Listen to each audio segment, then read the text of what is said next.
রহিম।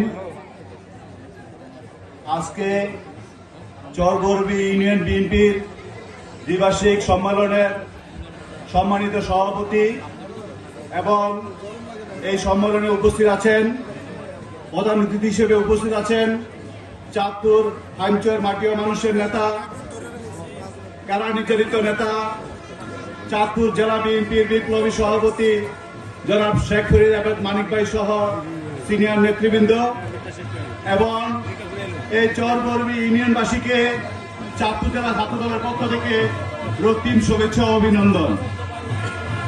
প্রিয় এলাকাবাসী এবং প্রিয় নেতৃবৃন্দ, আজকে এই সম্মেলনের মাধ্যমে এখানে একটি বিএনপির সুন্দর এবং সুশৃঙ্খল একটি কমিটি উপহার দেওয়া হবে। যে কমিটির কাজ হবে আগামী জাতীয় নির্বাচনে জনাব শেখ ফরিদ আহমেদ মানিক ভাইয়ের হাতকে শক্তিশালী করা এবং এই ইউনিয়নের 14,000 ভোটারের মধ্যে থেকে 10,000 ভোটের মাধ্যমে মানিক ভাইকে জয়যুক্ত করতে হবে।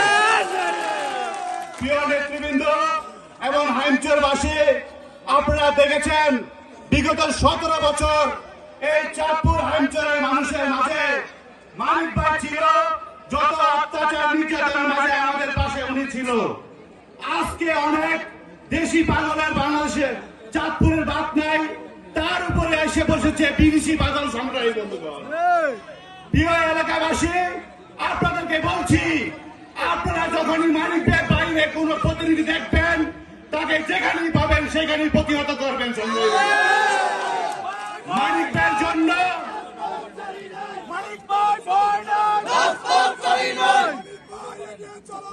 মানিক ভাইয়ের জন্য হাইমচরবাসী ঐক্যবদ্ধ আছে। এই বলে আমি বক্তব্য শেষ করলাম। আল্লাহ হাফেজ। বাংলাদেশ জিন্দাবাদ। বাংলাদেশ জাতীয়তাবাদী ছাত্রদল জিন্দাবাদ জিন্দাবাদ।